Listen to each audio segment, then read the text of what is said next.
All right, we're back. We're on page 16 of our handout for this week on in our lesson about political maps. We said we were looking at question number 8. On this map, we want to circle the name of the continent that has the smallest population. So as we're digging around among all these continents, let's not forget Antarctica is a continent, and there are only a couple of dots on Antarctica on this map. So that's the continent with the smallest population. Number 9, which continent is the most densely populated? So which has the most people? Densely populated means people are thickly on the ground or something. So this is sort of hard to tell from this map, but we're looking for the place that has the most dots. So the place that is darkest from all the dots on the map is the continent that is the most densely populated. And it's kind of a toss-up between Asia and Europe. It's kind of hard to tell which is most densely populated, but it looks more like maybe it's Asia. Okay, it has the most dots, so it's colored in the most darkly on the map. Okay, number 10, which continent located solely in the southern hemisphere, solely means only in the southern hemisphere, the lower half of the earth from the equator to the South Pole. So which continent located solely in the southern hemisphere has a population of at least 200,000? Okay, so see the equator on the map? So South America isn't only in the southern hemisphere, it's partly in the northern, partly in the southern. Africa is partly in the northern, partly in the southern.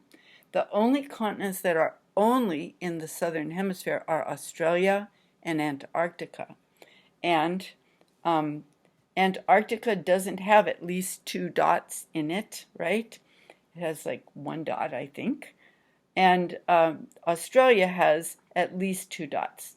I can't read how many there are, but there are at least 2 dots, and since each dot represents 100,000 people, the answer here would be Australia.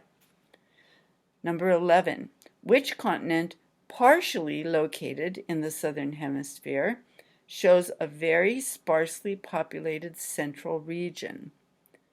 Okay, so we're looking for continents that are at least partly in the southern hemisphere. So North America doesn't work here, it's only in the northern. Europe is only in the northern.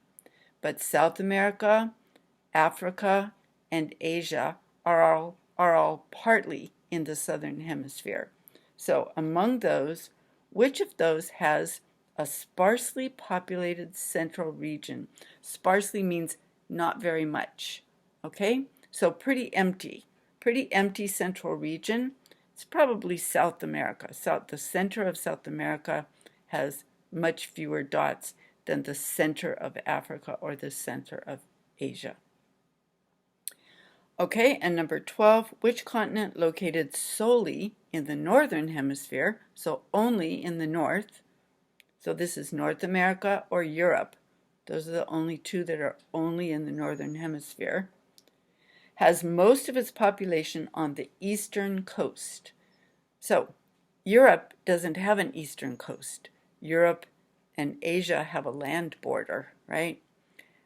Only North America has an eastern coast. So the answer has to be, and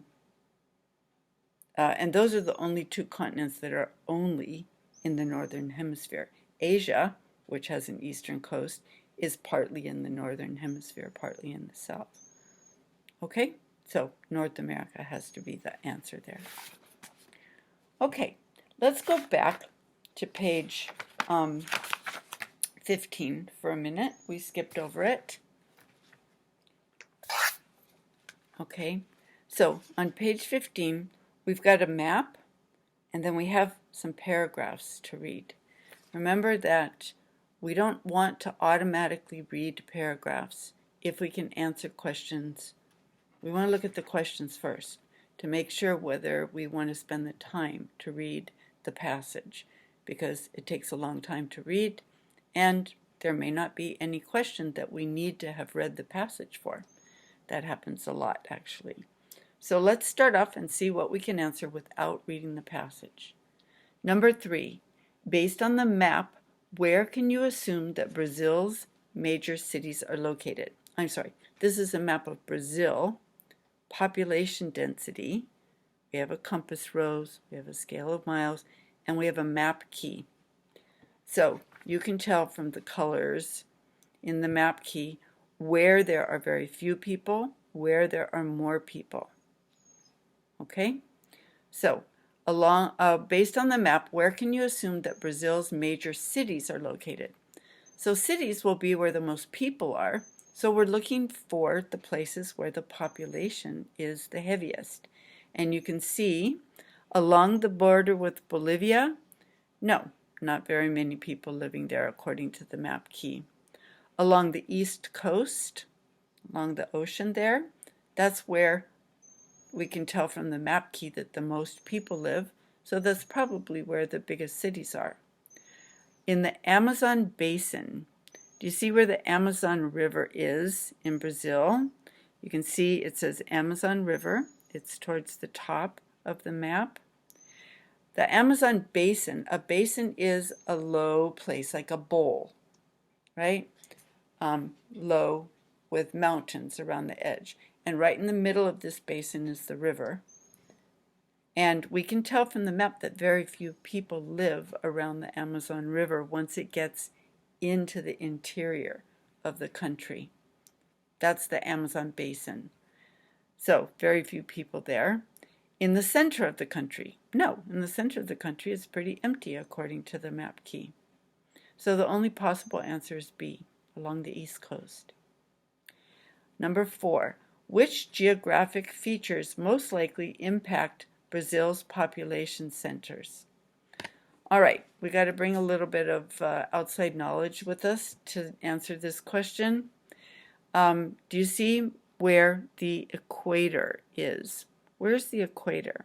So it's not actually drawn on the map, the equator, but we know that the equator goes through sort of the northern part of Brazil. We saw that on the previous map. So which features here have an impact on population? Now that doesn't mean necessarily which features cause more population. It could mean which features cause less population. An impact just means one way or the other, not necessarily more. So the equator and the Pacific Ocean would not have anything to do with the population. First of all, Brazil isn't near the Pacific Ocean. The Pacific Ocean is on the west, on the other side of the continent. And the equator wouldn't affect the population. B, the Amazon Delta and the Peruvian border. If we find the Peruvian border here on the map, we see that's a place where there are very few people in that border. So it can't be right. And the Amazon Delta, so yeah, there are few people there, but the border itself wouldn't have an impact on how many people there are there. C, the Amazon rainforest and the Atlantic Ocean. Well, the Atlantic Ocean is where most of the cities are, right? And so that's where most people live. The Amazon rainforest on the map is where there are pretty much the fewest people. So those two geographic things have an impact on the population, either causing the most population or the least population. And D, the Amazon rainforest and the mountains. Well, first of all, we don't even know where the mountains are on this map. They're not indicated. Okay, so that can't be the answer. All right, we're going to stop here and pick it up in one more video. All right, thanks.